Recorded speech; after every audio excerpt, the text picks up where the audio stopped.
요시야 왕의 개혁과 그 후에 대한 얘기 오늘 말씀에 나타나 있습니다. 일단 1절에서 3절까지는 성전에서 언약책을 율법책이라고도 하고 언약책이라고도 하고 이 언약책을 발견함으로써 대대적인 변화가 일어나기 시작했습니다. 그래서 장로들을 다 먼저 모읍니다. 그러니까 예루살렘과 유다 지역의 모든 장로들을 다 모아요. 각 집안의 어른들을 다 모아서 먼저 상의를 한 후에 그 다음에 성전에 올라가서 이제 모든 백성들을 다 모아놓고 이 율법책을 낭독하고 그 다음에 그 말씀대로 율법에 기록된 말씀대로 지키겠다, 순종하겠다라는 언약을 체결하게 하는 겁니다. 이 창세기부터 아마 지금까지 우리가 쭉 읽어오면서 하나님과 언약식을 갖는 일들이 많이 나옵니다. 그러니까 뭐 제단을 쌓고도 언약을 하기도 하고 또 짐승을 잡아서 놓고도 언약을 하기도 하고 여러 가지 언약이 이렇게 반복되고 또 반복되고 또 반복되고 반복되는 겁니다. 이런 것처럼 우리가 하나님과의 이 지금 1절에서 3절에서 말하는 것과 같은 이 근본적인 그 하나님과의 관계, 이것을 충실히 하는 게 하나님 말씀대로 사는 겁니다. 율법을 달달달달 다 외워가지고 그 조항대로 다 지키는 것도 중요하지만 더 중요한 것은 바로 그 율법을 우리에게 주신 그 하나님과의 관계, 그분 말씀대로 순종하겠다라는 근본적인 우리의 태도, 그리고 그분이 말씀하신 것이면 한 개도 놓치지 않고 그대로 행하려는 우리들의 태도가 바로 인간의 올바른 태도라고 할 수 있습니다. 삶을 살아가는 그게 바른 인간의 모습이라 할 수 있습니다.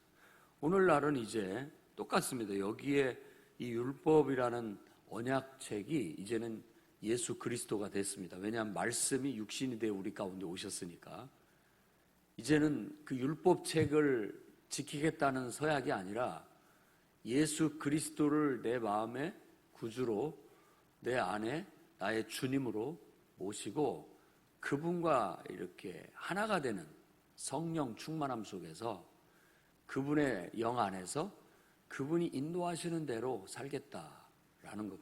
그래서 신약 성경에는 성령의 인도함을 따라 살아라. 그러면 하나님의 자녀다. 성령의 인도하심을 받도록 하는 것을 매우 강조하고 있죠. 그것은 바로 하나님과 내가 예수 그리스도 안에서 하나가 된 상태를 말하기 때문에 그렇습니다. 그분이 내 안에 계셔서 나의 주인이 되고 나의 구주가 되셔서 나를 인도하면 나는 그분과 내가 하나의 갭도 없이 어떤 간극이 없이 벌어진 거 없이 그분 마음이 내 마음이고 내 마음이 그분 마음이어서 그냥 그대로 행하는 거예요. 그러니까 마음의 갈등이나 뭐 어떤 그 여러 가지 다른 생각이 필요가 없어요. 오히려 생각이 많은 것이 더 복잡할 뿐인 거죠. 그죠? 그분의 인도하심에 단순하게 순종해 나가는 것, 그것을 신약 성경에는 예수 그리스도를 믿는 믿음이 나타났다라고 얘기하면서 새로운 율법에 의하지 않은 예수 그리스도를 통한 새롭게 하나님을 섬기는 언약 관계다라고 해서 신약이라고 하는 겁니다. 옛날에는 그것이 구약으로 치부를 하는 거고, 그래서 우리는 그걸 너무나도 복된 소식이다 해서 복음이라고 지칭을 하는 겁니다. 사도행전에서 사도들이 말씀과 기도에 우리가 전무하고 집사들을 세워야 되겠다라고, 일꾼들을 세워야 되겠다라고 말했던 그 말씀도 바로 예수 그리스도를 믿는 그 복음, 예수 그리스도를 믿는 믿음과 관련된 그런 말씀을 말하는 겁니다. 그래서 예수 그리스도의 복음의 말씀으로 여러분들도 물로 침례를 받고 또 성찬식에 동참하면서 바로 그런 언약을 늘 하나님과 끈끈한 언약을 맺는 겁니다. 그리고 난 다음에 반복적으로 그런 언약식을 반복함으로써 늘 새롭게 하는 거예요. 내가 이 언약을 잘 지키고 있는가 살펴보고, 흐트러졌으면 다시 또 재헌신을 통하여 언약을 얻게 되는 거죠. 이스라엘 남왕국 유다도 쭉 왔는데, 이게 하나님 말씀을 듣고 보니까, 이 율법책을 읽어보니까 그 말씀이 그냥 와서 마음을 아프게 하는 거예요. 왜냐하면 그 말씀대로 행했어야 되는데 그러지 못한 것들이 너무나 많았다는 거죠. 그만큼 삶의 자세가 흐트러져 있었고, 그것들을 다시 이 언약식을 통해서 바로잡는 겁니다. 이게 이런 언약식을 통해서 다시 새로워져서 다시 제 궤도에 들어오고 온전하게 산다면 더할 나위 없이 좋은 결과를 가져오게 되는 겁니다. 많은 사람들이 그렇게 됐을 겁니다. 그러나 다 그렇게 되지는 않았겠죠. 그 중에는 그걸 싫어하는 사람들도 있었을 것이고, 또 그걸 귀찮아하는 사람들도 있었을 것이고, 들었지만 또 마음은 그렇게 먹었지만 그렇게 행동하지 못한 사람들도 있었을 겁니다. 아무튼 이런 계기로 인하여 그는 대대적인 이제 우상 제거 운동을 일으키게 됩니다. 이걸 영적 각성 혹은 영적 쇄신, 영적 부흥 운동이라고도 할 수 있습니다.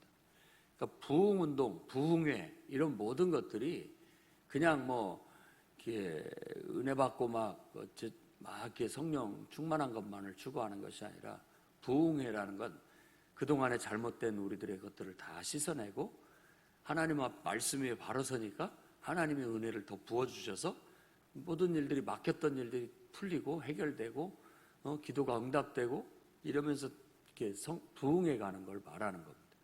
진짜 부흥회는 그렇게 돼야 부흥회가 되는 거죠. 부흥 운동이 일어나는 겁니다. 요시야의 부흥 운동이 시작이 된 겁니다. 우상과 각종 모든 숨겨진 우상들을 다 끌어내서 불살랐고, 그뿐만 아니라 이번에는 그 우상을 섬기던 사람들마저, 제사장들이나 우상을 위한 제사장들, 우상을 섬기는 사람들마저도 다 제거하게 된 겁니다. 그 다음에 그것이 4절에서부터 14절까지 쭉 얘기를 하고 있고요. 그 다음에 15절에서부터 20절까지는 뭔 얘기를 하냐면, 북쪽에까지 베델에 있는 여로보암이 세운 제단과 산당들, 그러니까 지금 이 북쪽은 멸망했습니다.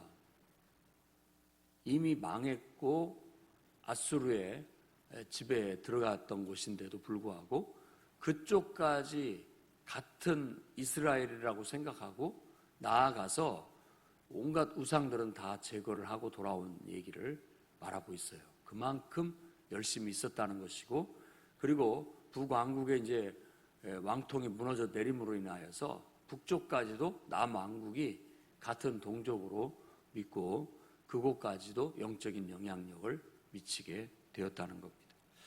이런 말씀을 들으면 우리도 진짜 남북이 외세에 의해서 허리가 잘려서 38선 38도로 나뉘게 되고, 또 민족 상잔의 전쟁도 겪고, 북쪽이 공산주의 어떤 사상에 있음으로 인하여서 그곳에서는 자유롭게 하나님을 예배할 수 없고, 또 하나님을 예배한다는 걸로 인해서 지금도 순교당하는 일들이 알려지지 않아서 그렇지 일어나고 있는 상황에 놓여져 있습니다. 그러니까 이 남쪽에 우리의 이 신앙이, 또 천만 성도들의 기도가 속히 지금 휴전선이라고 그어져 있는 그것을 넘어서 정말 하나님의 역사로 말미암아 그곳에서도 복음의 부흥이 다시 일어날 수 있었으면 좋겠습니다. 무너진 예배당이 세워지고 또 무너진 예배가 다시 세워질 수 있도록 해야 되겠습니다. 그러려면 우리가 더욱더 투철한 믿음과 신앙, 요시야처럼 굳건한 믿음을 가져야만 그게 가능합니다. 우리가 어설프고 우리가 미미하면 그런 힘을 내려고 해도 힘이 나오지 못할 거예요. 해산을 하고 싶으나 해산할 힘이 없는 그런 연약함을 느끼게 되는 거죠. 그러니까 더욱더 뜨겁게 기도하고 우리가 영적으로 더 강해져서 그런 역사가 일어날 수 있도록 하나님의 은혜를 구하고 나아갔으면 좋겠습니다. 지금 이제 요시야 왕은 이렇게 큰 개혁을 일으키고 그 다음에 24절에서 25절 요시야만의 특별함, 그건 뭐냐? 기록된 율법대로 다 그가 행했을 뿐만 아니라 21절에서 23절 말씀 보면 유월절을 지키라는 명령을 따라 유월절을 지켰습니다. 오늘 이 23장을 가만히 보면은 요시야가 행한 것은 그에게 말씀을 전해준 선지자들의 말대로 했다라는 그런 언급이 나옵니다. 그러니까 이 선지자들의 말은 요즘으로 말하자면 설교예요. 설교, 목회자들의 설교. 강단에서 주어진 하나님의 말씀이라고 생각하는 거죠. 그렇게 해서 그 말씀대로 실천했다라는 걸 강조하고 있습니다. 물론 이 성경책에 기록된 대로 행했고 그뿐만 아니라 유월절을 지키라는 것도 하나님의 사람의 언급을 통해서 그가 지키게 되고 또 베델에 있는 그런 것까지도 다 가서 싹 정리하자라고 한 것도 바로 선지자의 지시에 의해서 그렇게 움직였다라는 걸 알 수 있습니다. 그렇죠. 성도들은 성도들의 생각할 바가 있는 거고 목회자는 목회자가 감당해야 할 것이 있습니다. 근데 성도들은 정말 하나님 말씀에 위배되지 않고 또 하나님 말씀에 반대적이지 않고 왜곡된 것이 아닌 한에 있어서는 여러분들이 그 말씀을 하나님 말씀으로 받고 그걸 행동으로 옮길 때 능력이 나타나고 또 그 속에 은혜가 그 속에 또 복이 임하게 된다라는 것을, 그게 원칙이라는 것, 그게 어떤 성도의 삶인 거죠.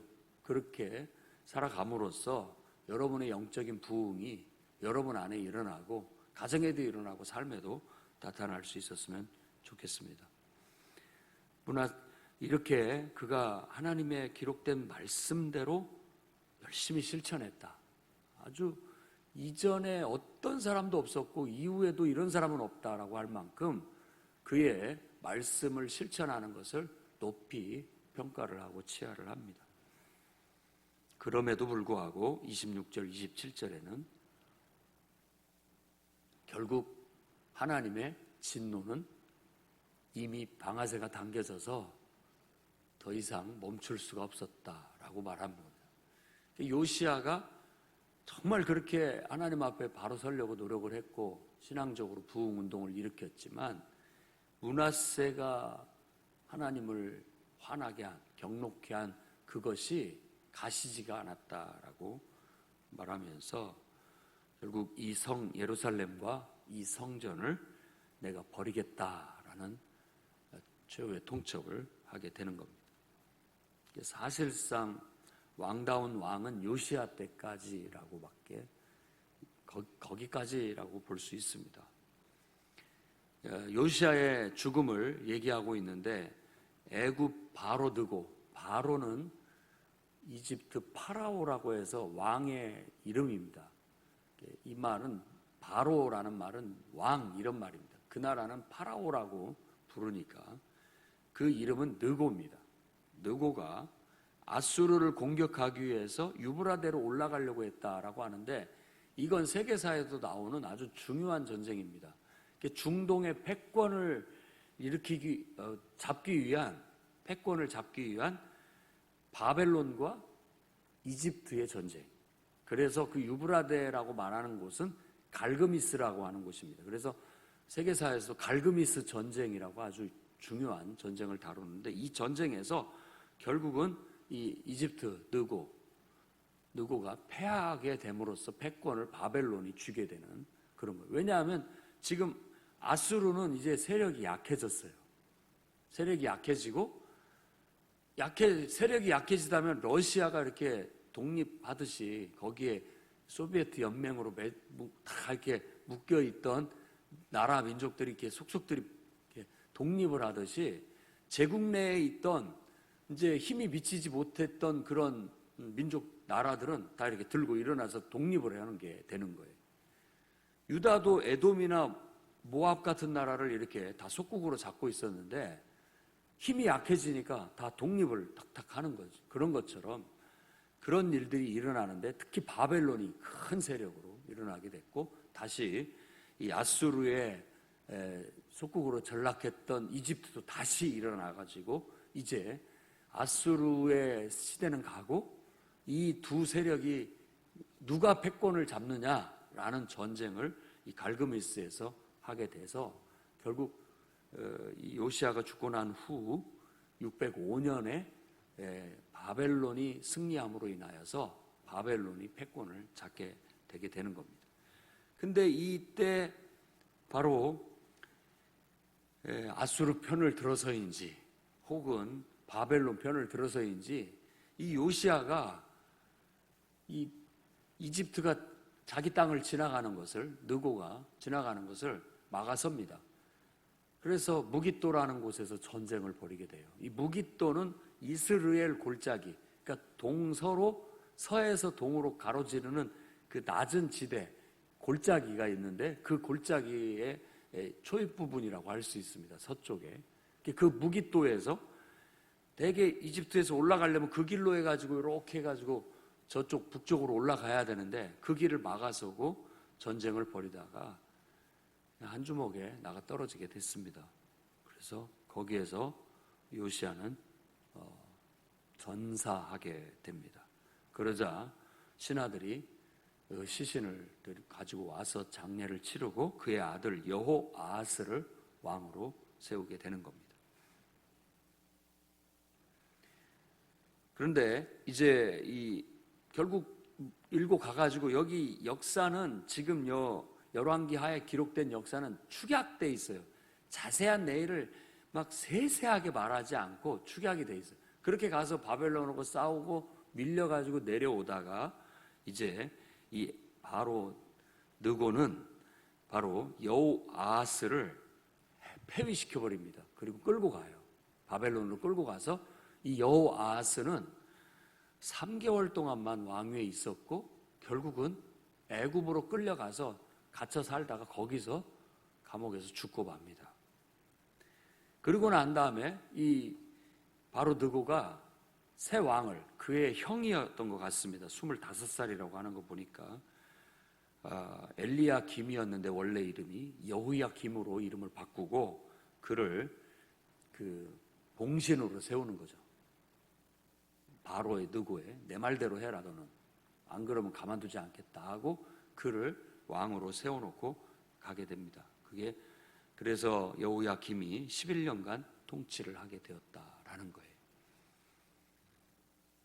거기까지 오늘 말씀에 나타나 있습니다. 유다 왕국이 이제 비로소 외세에 의해서 크게 휘둘리게 되고 결국 나라가 외세에 의해서 망하게 된 그런 과정을 얘기하고 있습니다.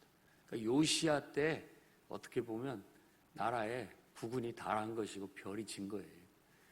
그리고 그의 아들들 3명이 왕위에 오르게 되지만 사실 다 불운한 왕이 돼버리고 맙니다. 이쪽에 이집트 눈치 볼라, 바벨론 눈치 볼라 하면서 조금 바벨론 쪽으로 붙으면 이집트가 와서 이렇게 죽이고 또 이집트 쪽에 붙으려고 바벨론이 와서 가만 안 두고 이런 이쪽에서 터지고 저쪽에서 터지다가 결국은 두 눈 다 뽑히고 쇠고랑에 채워서 끌려감으로써 마지막 이 요아스의 아들 시드기야가 마지막 왕이 되고 결국 끝이 나게 되는 겁니다.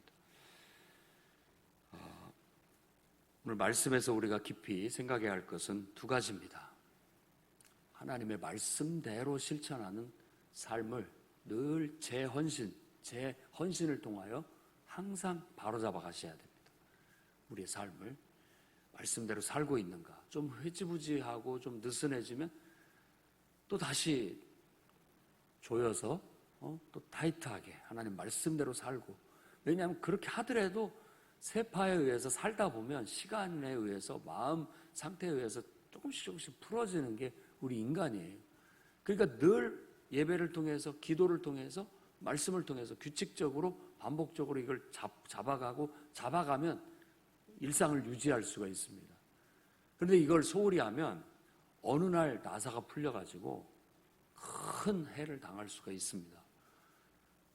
근데 바로 오늘 말씀에서도 큰 틀에서 보면 이건 국가적인 얘기지만은 국가도 여러 중요한 나사들이 다 풀려가지고 아무리 요시야가 정비를 해도 고쳐지지가 않는 거예요. 이미 때를 놓친 거죠. 때를 놓친 거라고 볼 수 있습니다.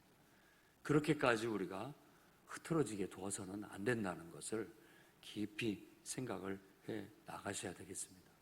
우리가 정신을 차리고 하나님 말씀대로 철저히 실천해 나아가야 되겠고, 우리가 하나님 앞에 강해져야 외부 외세에, 그러니까 외부의 영향에, 또 사람들의 영향에 흔들리지 않습니다. 안 그러면 우리의 인생이 하나님을 중심으로 해서 내 인생이 돼야 되는데, 이게 아니라 자꾸만 주변에 의해서 이리 휘청 저리 휘청거리다가 결국 제대로 살지도 못하고 인생이 끝나게 되는 그런 불운한 인생이 될 수도 있다라는 거예요.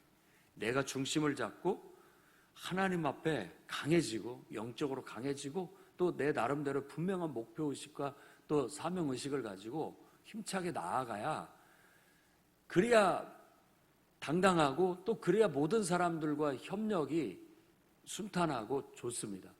그렇지 않으면 이리 치이고 저리 치이다가 결국 우리가 무력한 인생으로 남아버리고 말 수 있다는 걸 깊이 생각하셔서 오늘도 주 안에서 힘있고 강한 성도로서 또 교회로서 살아갈 수 있기를 주의 이름으로 축원합니다. 기도하겠습니다. 거룩하신 주님,